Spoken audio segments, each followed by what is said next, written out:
Capítulo 9. Códigos de honra. Amaleque, o parasita da alma. Um parasita é um organismo que vive em outro organismo, do qual retira recursos para sobreviver, podendo causar dano ou, em alguns casos, até a morte. Uma vez dentro do hospedeiro, o parasita se esconde no sistema imunológico para não ser detectado como ameaça. Ele replica o seu DNA ou RNA usando os próprios recursos vitais do organismo para se multiplicar, sequestrando nutrientes, energia e estrutura. Ele não produz esses recursos, apenas explora o que o hospedeiro tem. Em muitos casos, é correto dizer que o parasita muda a natureza do hospedeiro. Alguns parasitas reescrevem o código genético das células infectadas, reprogramando seu funcionamento. A célula, que antes trabalhava para o corpo, agora trabalha contra ele, servindo os invasores. Alguns parasitas chegam a manipular o comportamento do hospedeiro. Na filosofia, o cenário não é diferente. O filósofo francês Michael Serres, em seu livro Parasita, de 1980, argumenta que o parasita não apenas consome, mas altera o sistema que invade. Não é apenas um ladrão, é um editor clandestino. Ele não cria, ele reescreve o original até que o hospedeiro não conheça mais a si mesmo. Essa imagem influenciou Jacques Derrida, que assumiu como ironia o papel do parasita filosófico. O seu método de desconstrução não ataca diretamente os grandes sistemas, mas se aloja neles. A linguagem, na tradição, no pensamento ocidental, a partir de dentro, reinterpreta, subverte e substitui. Derrida não cria algo novo, ele reescreve o velho com outra intenção, deslocando o centro do significado. Se toda a verdade é paralela, biológica, filosófica e espiritual, então também existe o parasita da alma, um amaleque invisível, silencioso, mas ativo. Esse invasor não precisa matar para vencer. Basta reprogramar o coração.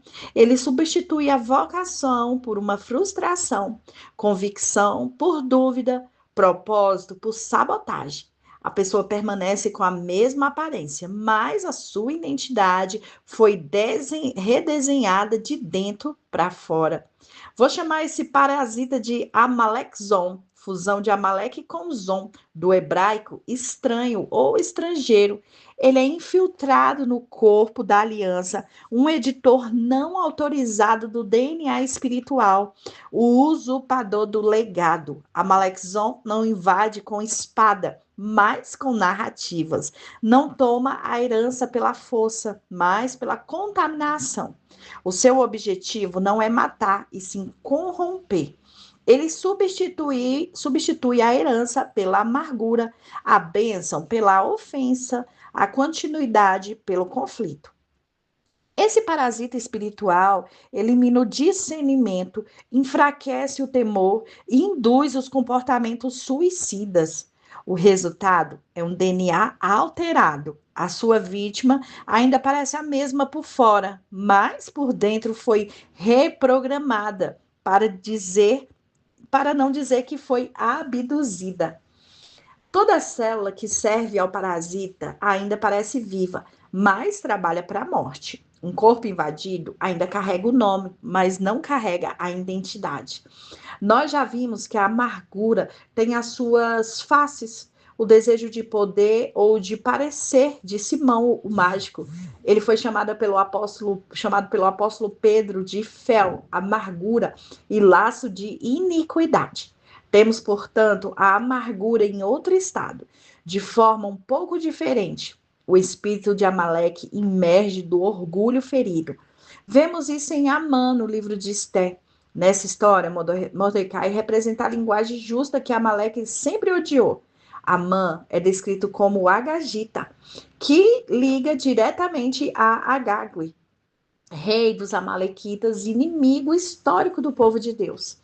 Mordecai é um descendente de Saul, da tribo de Benjamim, o rei que deveria ser destruído completamente pelos amalequitas. A rixa entre Mordecai e Amã é, portanto, uma continuação da guerra entre Saul e Agag, entre Jacó e Esaú. A guerra das sementes que acontece em todas as gerações. Amã personifica o espírito da amargura e da vaidade ferida. Quando Mordecai se recusou a se prostrar diante dele, como todos faziam, isso acorda dentro dele o ressentimento e o ódio por não ser reverenciado. A sua linguagem de amor, a submissão, foi isso que o fez investigar quem era Mordecai e com ele poderia ser destruído.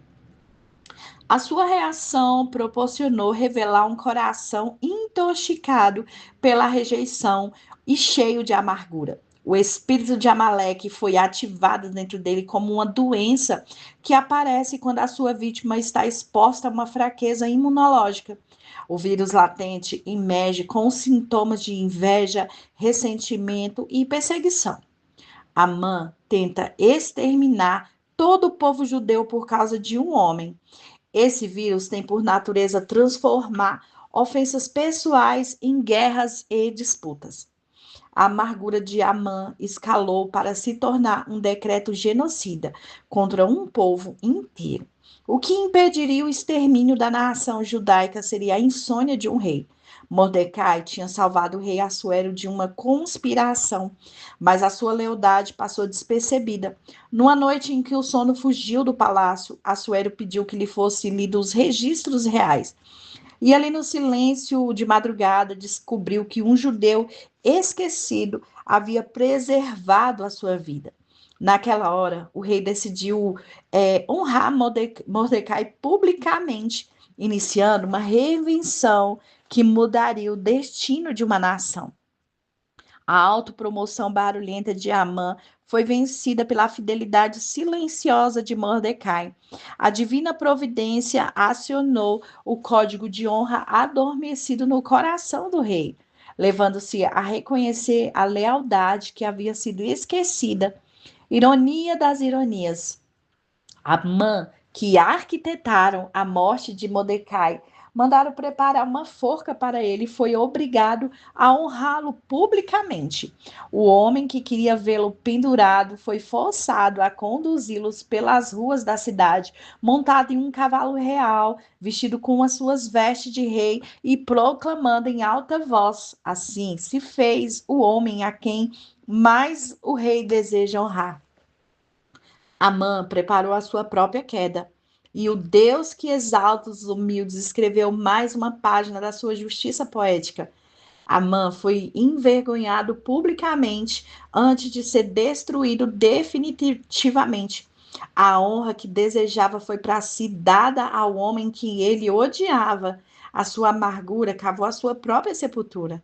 Deus usou o código de honra de um rei pagão para derrotar Amaleque. Enquanto Amã conspirava nas sombras, o céu já alinhava uma resposta inesperada.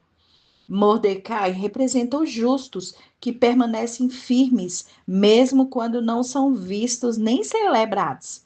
A história dele nos ensina que Deus nunca se esquece da fidelidade silenciosa. Quem planta lealdade no anonimato colhe honra no tempo de Deus. A honra que Mordecai não buscou, Deus preparou para ele. Há um decreto de honra reservado para aqueles que não se curvam e não se promovem. Um chamado à reconciliação. Romanos 5, 10 e 11 diz: porque se nós, quando inimigos, fomos reconciliados com Deus, mediante a morte do seu Filho, muito mais estando já reconciliados, seremos salvos pela sua vida. E não apenas isso, mas também nos gloriamos em Deus, o nosso Senhor Jesus Cristo, por intermédio de quem recebemos agora a reconciliação. A cruz foi a primeira ponte lançada entre o céu e a terra. A Bíblia descreve a reconciliação como uma questão para consertar um antigo relacionamento com as mesmas pessoas, mas para construir um novo relacionamento com as mesmas pessoas. Assim, alianças que foram quebradas precisam de uma nova aliança feita. Casais que passaram por adultério precisam refazer as suas alianças. Amigos que romperam precisam de um novo relacionamento. E a reconciliação que permite as coisas serem feitas novas. E assim, se alguém está em Cristo, nova criatura, as coisas antigas passaram. E eis que tudo se fez novo. Ora, tudo provém de Deus que nos reconcilia consigo mesmo por meio de Cristo que nos deu o ministério da reconciliação. A saber que Deus estava com Cristo reconciliando consigo o mundo, não imputando aos homens as suas transgressões. Ele confiou a palavra de reconciliação, de sorte que somos embaixadores em nome de Cristo, como se Deus exaltasse por intermédio. Em nome de Cristo, pois, rogamos que reconcilieis com Deus. Aquele que não conheceu o pecado, ele fez pecado por nós, para que nele fomos feitos a justiça de Deus, 2 Coríntios 5:17 até o 21. A reconciliação é mais que uma doutrina, é o pulsar do coração de Deus. Ela atravessa as eras, as cicatrizes, as feridas, reconstrói nações e revela o evangelho na prática. No Éden, temos a primeira busca. Adão, onde está? Ele é um Deus que não desiste de buscar. A restauração de Pedro após a negação mostra que ele apenas não perdoa o que fizemos, mas nos chama para aquilo que ainda faremos. Toda reconciliação é uma engenharia espiritual, onde parecia não haver passagem, Deus abre um caminho. Paulo diz que somos ministros da reconciliação. Se o trabalho do inimigo é se colocar entre nós para dividir, diabolos, o nosso reconectar as pessoas a Deus, a si mesmo e aos outros. Danny Silk, em seu incrível livro Impune, descreve: a resposta é que, se não perdoamos, estamos vivendo fora da nova aliança. Somos vítimas presas no ciclo de vitimização e não demorará muito para que o nosso julgamento, raiva e vergonha se sobressaia, até que nos tornemos agressores. Não perdoar é dizer: sou o seu juiz e executor da pena. Vou fazer você pagar pelos seus erros. Normalmente, a experiência de ser vítima da bagunça de outras pessoas nos deixa impotente. O pecado das pessoas ao redor que ela causou pode parecer mais poderoso que o amor, que a justiça e que a capacidade de Deus de restaurar aquela situação. Quando cremos nessa mentira, colocamos no trono aquele que nos ofendeu. Ou seja, firmamos o ofensor no lugar de Deus para perdoá-los. Devemos nos arrepender por torná-los mais poderosos que Deus em nossa vida e reconhecer a verdade do seu absoluto poder e autoridade. Reconciliar-se, trocar um antigo relacionamento por um novo, não significa que o novo relacionamento terá os mesmos papéis ou nível de proximidade. Um casal que tem vida desregrada, ao se relacionar sexualmente antes do casamento, tem o poder de ficar limpo ao se arrepender e perdoar um ao outro. Mas deve decidir que o relacionamento reconciliado não é mais um namoro, ou um empregador que exonera um funcionário por irresponsabilidade ou incompetência. Não decidirá necessariamente recontratá-lo, simplesmente porque o perdoou e está disposto a ser amigável e com ele socialmente. A beleza da reconciliação é que esses ajustes relacionados, embora geralmente dolorosos, são saudáveis e benéficos para todos os envolvidos. O que torna a reconciliação bem-sucedida é que ambas as partes se comprometem a limpar completamente a bagunça por meio do arrependimento e do perdão e formar um relacionamento livre de medo e de pleno amor e de honra a qualquer que seja o seu nível de contato ou intimidade. O perdão é um fio invisível que costura os corações partidos em todas as gerações. Perdoar é como usar uma chave que abre duas prisões ao mesmo tempo. a do ofensor e a do ofendido. Muitas vezes pensamos que o perdão liberta o outro, mas ele também abre a cela emocional em que nós mesmos estamos presos. A seguir, citarei algumas histórias poderosas sobre o poder da reconciliação. Abraham Lincoln, a nobreza do perdão. Durante um dos períodos mais sombrios da história dos Estados Unidos, a Guerra Civil, o presidente Abraham Lincoln carregou sobre os seus ombros não apenas o peso da União fragmentada, mas também o dilema moral de como tratar os seus inimigos no final da guerra. Os seus generais queriam punição, os seus aliados políticos exigiam vingança. Os abolicionistas radical clamavam por justiça severa contra os estados confederados. Lincoln respondeu com algo inesperado, algo quase inconcebível. Aquele momento exigia coragem sem ódio, e ele disse: a melhor maneira de destruir o inimigo é tornando ele o seu amigo. Lincoln sabia que a vingança poderia satisfazer o orgulho, mas só o perdão poderia curar uma nação. O fim da guerra não foi o fim do conflito. Havia ódio nas ruas, cicatrizes na alma e milhares de sepultura aberta nos cantos. Lincoln escolheu o caminho da nobreza. No seu segundo discurso de posse, em 1865, com a vitória da União praticamente garantida, ele não exaltou, não celebrou a conquista com ufanismo.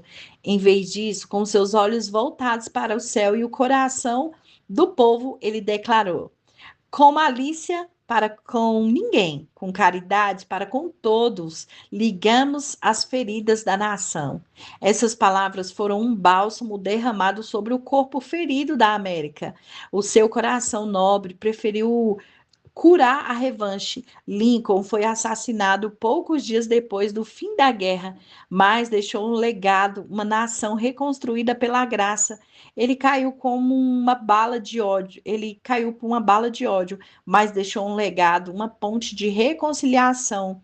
Ele morreu, mas escolheu viver até hoje como um lembrete da nobreza e a escolha de agir com grandeza, mesmo quando se tem o poder para esmagar. Ruanda, graça no Vale da Morte. Imagine um país onde apenas em 100 dias, pouco mais de 3 meses, 800 pessoas foram assassinadas pelos seus próprios vizinhos, colegas de trabalho e até mesmo amigos de infância. Essa é a história real de Ruanda. Em 1994, Tutsi e Hutus moderados foram mortos com facões, marteladas, porretes, espancamentos e tiros. Não era guerra, era genocídio, planejado e brutal e selvagem. Era o inferno na terra. Quando o último golpe foi desferido e os corpos finalmente silenciaram, a alma da nação estava despedaçada. Depois desse mar de sangue, como seguir em frente? Como viver ao lado de quem matou seus filhos? Como reconstruir um país destruído? Diante da impossibilidade de julgar todos os envolvidos nos moldes convencionais, eram mais de 100 mil acusados. O novo governo instaurou algo radical aos tribunais. Gagaca, esses tribunais comunitários eram montados nas vilas. Os acusados se sentavam de frente a frente com as famílias das suas vítimas. Eles confessavam os seus crimes, choravam, pediam perdão e, em muitos casos, foram perdoados. Não foi fácil, não foi rápido, mas foi real. Foi um dos maiores exercícios de justiças restaurativas da história moderna. Uma das histórias mais emblemáticas foi a do Uland, uma mulher Tutsi que se perdeu do marido e dos filhos pequenos, assassinados por um vizinho que conhecia desde a infância. Ela fez algo que o mundo não entendeu. Ela perdoou o seu algoz, visitou, alimentou, levou comida até a prisão, orou com ele e chamou pelo nome. Ela disse: se eu não perdoasse, eu estaria acorrentada ao mesmo ódio que matou a minha família. Yolande sobreviveu escondida por semanas e, após o genocídio, dedicou-se a testemunhar publicamente sobre o perdão, reconciliação e memória. Ela escreveu o livro La Morte, em tradução livre, A Morte Não Me Quis, no qual ela relata com coragem e detalhes a sua dor e a sua fuga. Yolande permaneceu como uma voz emblemática na reconstrução moral de Ruanda. Embora ela mesma não tenha perdoado imediatamente a sua trajetória, em um retrato vivo que significa lembrar com compaixão em vez de com vingança. Ruanda nos ensina que há dois caminhos. Depois de uma tragédia, construir um abismo de ressentimento, uma ponte de reconciliação. Enquanto o mundo dizia nunca mais, Ruanda dizia vamos além. Não porque esqueceram, mas porque escolheram não repetir. O evangelho não suspende o sofrimento, mas o redime. Hoje, Ruanda é uma das nações mais instáveis, limpas e seguras da África. A sua economia cresceu, a educação avançou, a violência caiu drasticamente e o mais surpreendente, comunidades místicas de vítimas e agressores vivem juntas. Como isso foi possível? O perdão coletivo se tornou a política nacional, a cura foi institucionalizada e a vingança não virou sistemática. Ruanda nos confronta a obrigar-se a perguntar: se um povo traumatizado pode perdoar genocidas, se uma viúva pode alimentar o assassino dos seus filhos, por que nós ainda nos prendemos por ofensas tão pequenas, rancores antigos e mágoas secretas? Jesus nos ensina que o perdão é o caminho do reino, não é um sentimento, é uma decisão, não é um alívio emocional, é uma arma espiritual. Ruanda se recusou a ser uma cicatriz permanente no mapa da história. Preferiu ser um exemplo vivo de que a graça pode fazer. O que o nosso mundo mais precisa hoje não é apenas sobreviventes, mas de reconstrutores. Não apenas de justiça, mas de cura. Não se esquecer da memória, mas escolher lembrar com compaixão. Um sobrevivente de uma dessas tragédias certa vez disse: o perdão não muda o passado, mas muda a maneira como eu vivo com ele. Charleston, quando o perdão calou o ódio. Em 17 de julho de 2015, o mundo parou diante de um ato de puro terror na cidade de Charleston, Carolina do Sul, nos Estados Unidos. Um jovem supremacista branco de apenas 21 anos entrou em um templo histórico na igreja metodista episcopal africana, Emmanuel, uma das mais antigas igrejas negras dos Estados Unidos. Ali, durante um estudo bíblico, ele foi acolhido, ouviu a palavra, participou da comunhão e então, no final, abriu fogo e assassinou 9 cristãos negros. Não foi um ataque aleatório, foi um massacre movido por ódio racial explícito, um crime premeditado, cruel e desprezível. O mundo esperava justiça, com razão, esperava protesto com urgência, esperava dor, compaixão. No entanto, ninguém esperava o que aconteceu.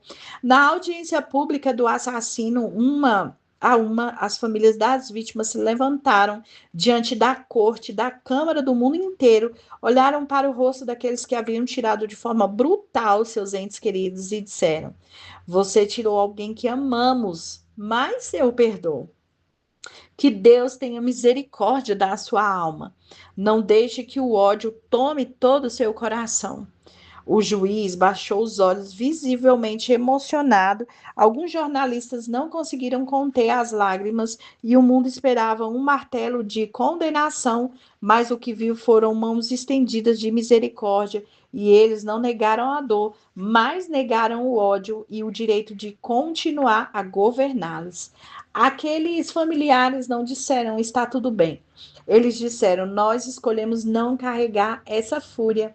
Eles sabiam que a justiça poderia condenar um assassino, mas apenas o perdão poderia libertar quem ficou vivo. Eles também sabiam que o perdão não apaga o mal, mas interrompe a sua continuidade. Charleston foi uma tragédia que se tornou um altar. Após o massacre, os familiares das vítimas participaram de cultos públicos de reconciliação, oraram pela nação, abraçaram a causa da paz racial. O gesto de perdão se espalhou como um fogo que não destrói, mas que cura. Quando uma canção silenciou os canhões, eu aprendi há muito tempo que a vida não é perfeita, mas que existem momentos perfeitos. Na noite de Natal de 1914, durante a Primeira Guerra Mundial, houve um momento assim. Soldados alemães e britânicos estavam em trincheiras opostas quando os soldados do lado alemão começaram a cantar Noite Feliz. Os britânicos responderam com Silent Night. Pouco a pouco, ambos saíram das trincheiras e trocaram cigarro, apertos de mãos, jogaram futebol e enterraram juntos os seus mortos. Foi uma trégua espontânea, sem comando oficial. Por um breve e milagroso momento, a humanidade venceu a guerra. O Natal em meio à guerra foi como uma fogueira no meio da neve, algo que aqueceu o coração dos jovens cansados. A luz do evangelho brilhou nas trincheiras mais escuras e por uma noite os soldados se lembraram de que eram homens e não inimigos.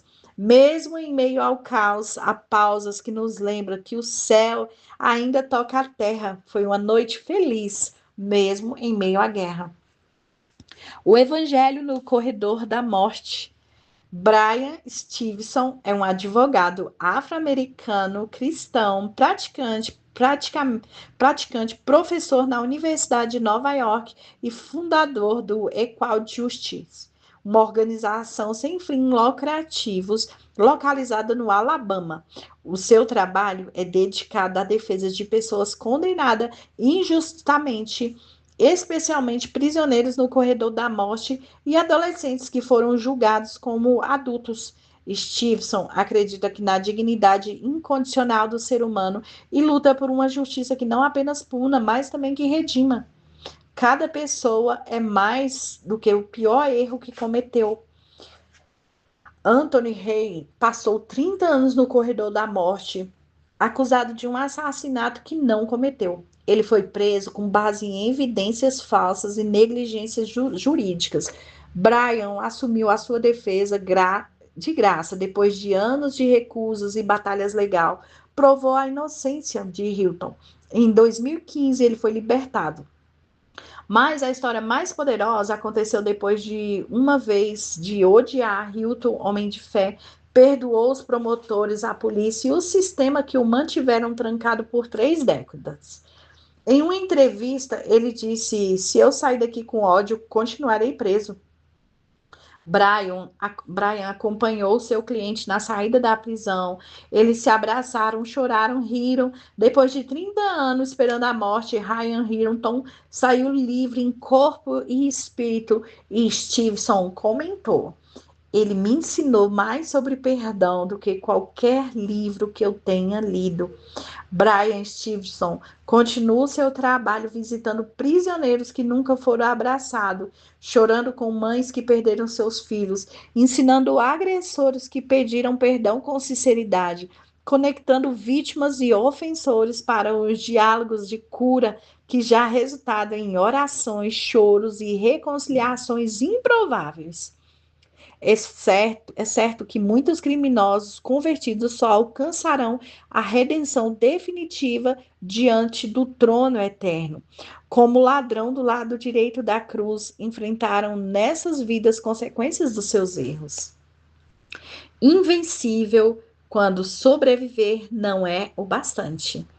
A história de Louise Zamperini é uma das mais claras ilustrações modernas do poder do evangelho para curar traumas profundos. Zamperini nasceu em 1917 nos Estados Unidos, filho de imigrantes italianos. Durante a juventude, era conhecido pela sua rebeldia e impulsividade, até que descobriu o atletismo. Aos 19 anos, correu na equipe olímpica americana nos Jogos de Berlim, competindo diante de Adolf Hitler. Ela era um atleta indomável e foi considerada um dos corredores mais promissores da época. Contudo, a sua corrida mais significativa ainda estava por vir e não seria uma pista. Durante a Segunda Guerra Mundial, Louise serviu como piloto da Força Aérea Americana. Em 1943, o seu avião caiu no Oceano Pacífico e ela, depois de e colegas ficaram 47 dias à deriva em um bote salva-vidas, enfrentando tubarões, fome, bombardeios, e foram finalmente capturados pelos japoneses e levados aos campos de prisioneiros. Ali, Luiz enfrentou anos de tortura física e psicológica, especialmente nas mãos de um guarda conhecido como o Pássaro, um sádico que espancava quase diariamente. Zamperini sobreviveu, entretanto, sobreviveu não é o mesmo que estar livre. Após a guerra, ela voltou aos Estados Unidos como o herói. Contudo, dentro dele estavam destruídos, sofria com pesadelos, crises de raiva, alcoolismo e ódio profundo por seus captores, especialmente por Watanabe. Certa vez ela disse: Eu dormia sonhando que o matava e acordava desejando isso. O seu casamento estava prestes a desmoronar e a sua alma estava em pedaços. Foi então que sua esposa convidou para um culto evangelístico, quando Billy Graham, naquela noite, ouvindo a mensagem do evangelho, ele ouviu algo que confrontou. Você precisa perdoar, assim como Cristo perdoou você. Ele lutou contra isso, mas dentro dele concedeu. Zamperini entregou a sua vida para Cristo e ali começou uma verdadeira libertação. Logo depois, ele testemunhou: Quando perdoei meus captadores, eu me vi livre da prisão onde a minha alma ainda morava.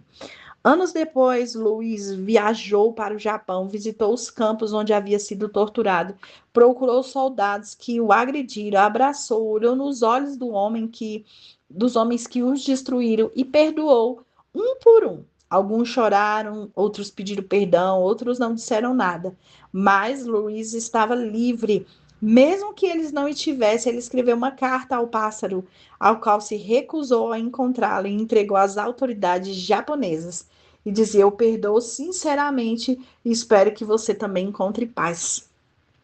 Zamperini dizia que quando lhe perdoou, sentiu como se as ondas tivessem levado os rastros dos traumas da areia da sua alma. A história foi registrada em um livro de Laura Hildenbrand e no filme Invencível, originalmente com o mesmo título do livro. Dirigido por Angelina Jolie, no entanto, a parte mais importante da convenção é o perdão. Só aparece com mais profundidade no documentário cristão da rendição, Invencível. O caminho para a redenção. O mar da graça não apagou a sua memória, mas sim o domínio que a dor exercia sobre ele. Presos em uma guerra que já terminou. A história de Hiro Onada é uma das mais extraordinárias narrativas de lealdade, engano sobre a vivência e, sobretudo, sobre a reconciliação. Ela parece saída de um romance mais absolutamente real e profundamente simbólica. Onada era um oficial da inteligência do exército imperial japonês. Durante a Segunda Guerra Mundial, em dezembro de 1944, aos 22 anos, ele foi enviado para a ilha de Lübeck, nas Filipinas, com uma ordem clara: nunca se renda e nunca abandone o seu posto, mesmo se o Japão for derrotado. Quando a guerra terminou em 1945, ele simplesmente não acreditou. Ele recebeu panfletos lançados ao ar, ouviu mensagens em rádios de campanha, mas pensava ser propagandas inimigas. Estavam convencidos de que a guerra ainda estava em curso e que resistir fazia parte do seu dever como soldado leal. Onoda e mais 3 soldados se esconderam na floresta montanhosa da ilha, praticando guerrilharia, sobrevivendo com bananas, arroz roubados e vacas abatidas secretamente. Eles viviam em constante estado de alerta durante todo esse tempo. Os seus companheiros foram morrendo e o último foi morto em um confronto com os policiais nas Filipinas em 1972. Onanda permaneceu sozinho por mais de uma década, fiel à missão que achava ainda estar em vigor. Em 1974, um jovem japonês chamado Norion partiu em uma missão pessoal para encontrar Hiro Onoda. um panda e o abominável Homem das Neves. Nesta ordem, incrivelmente, ele conseguiu localizar Onanda após dias de busca na selva. Suzuki explicou a Onanda que a guerra havia terminado há quase 30 anos, mas Onanda ainda se recusava a acreditar, a menos que recebesse ordens diretas de seu comando original. Então, o governo japonês localizou o ex-comandante, agora um velho civil, que voou até a ilha com uniforme militar e deu Onanda a ordem oficial do cessar-fogo. Sobremente naquele momento, com lágrimas nos olhos, Onanda entregou a sua espada, os seus rifles e as suas granadas e assim voltou ao Japão. Ao retornar, ele pediu perdão público ao povo filipino. Ele havia tirado vidas e, embora acreditasse estar cumprindo ordens legítimas, o então presidente filipino Ferdinando Marcos perdoou-lhe formalmente e libertou de qualquer responsabilidade criminal.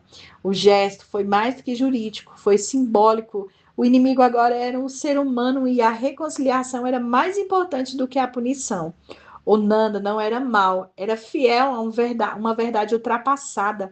Seu coração leal estava preso a um mundo que já não existia. Porém, mesmo depois de 29 anos de reconciliação, ainda era possível. O povo que ele feriu escolheu perdoá-lo e, depois de décadas de isolamento, finalmente encontrou seu caminho de volta à paz. A história de Hiro Onanda é uma poderosa metáfora da condição humana. Quantos de nós lutamos as guerras que já terminaram, presos em trincheiras emocionais que nem existem mais? Quanto mais continuaremos reagindo com ódio por ordens antigas, ressentimentos passados ou feridas que já perderam o sentido? Hoje há tanta gente lutando guerra que Deus já encerrou e que rendições honradas seria admitir que a batalha acabou e é hora de voltar para casa. Entre Amaleque e a cruz, vencer se torna o inimigo. Quero, portanto, que vós, varão, orem em todo tempo, em todo lugar, levantando as mãos santas, sem iras e sem contendas. 1 Timóteo 2,8. Vivemos dias em que muitos se declaram em guerra, a guerra por valores, por verdades, por princípios. E é verdade, há uma batalha acontecendo, mas ela não é apenas cultural, ela é política, ideológica e espiritual. E toda guerra espiritual exige que os soldados não apenas conheçam os seus inimigos, mas reconheçam o seu próprio coração. Você pode vencer um debate e perder as pessoas, pode ganhar a causa e perder a essência, pode estar ao lado certo e ainda assim lutar do jeito errado. A espada de Pedro no Getsêmani, cortando a orelha de Malco, nos faz lembrar de que muitos de nós lutamos na carne, não nós poucos, aqueles que se identificam politicamente como de direita, mas que, de vez de serem movidos por zelo de princípios, agem impulsionados por raiva e hostilidade. Ora, não dá para vencer o inimigo com as mesmas armas que ele usa. O ódio não vence o ódio, dizia Martin Luther King. Muitos hoje confundem a raiva justa com a justiça verdadeira. Não basta estar do lado certo, é preciso estar com o espírito correto. As armas da nossa milícia são poderosas em Deus. Elas são feitas de honra, nobreza e perdão. Sem esse material, elas são ineficientes para derrubar as fortalezas do inimigo. É como malhar em ferro frio ou cuspir contra o vento. Conta-se que, durante a Guerra do Oriente Médio, alguns soldados americanos foram capturados e brutalmente torturados até a morte. Em resposta, setores do exército americano começaram a adotar práticas semelhantes, humilhando, torturando prisioneiros de guerra. Foi então que alguém lembrou: isso não é quem somos. Mesmo em tempos de guerra, há limites, há regras. Se Amaleque não nos respeita, não podemos tornar um Amaleque. Sinto dizer que muitos de nós nos estamos tornando inimigos. Satanás queria que Jesus se prostrasse diante dele para obter os reinos desse mundo. Jesus o conquistou o mundo pelo caminho da cruz. Hoje, em em meu país, também no mundo inteiro, os que defendem a agenda do bem estão muitas vezes comprometidos pelo mal. E em nome do de estar no certo, ofendemos até vencermos, mas o custo da nobreza. Mesmo em meio ao caos do campo de batalha, existem regras, e essa foi a razão como que Deus desaprova radicalmente Amaleque. A guerra não era apenas estratégica, mas moral. Amaleque é o símbolo de todos aqueles que não respeitam regras e operam sem compaixão. Amaleque não tem honra, não respeita a aliança, não se curva a princípios. Entretanto, se nós, povo de Deus, usarmos as armas deles, nós nos tornaremos amalequitas disfarçados de libertadores.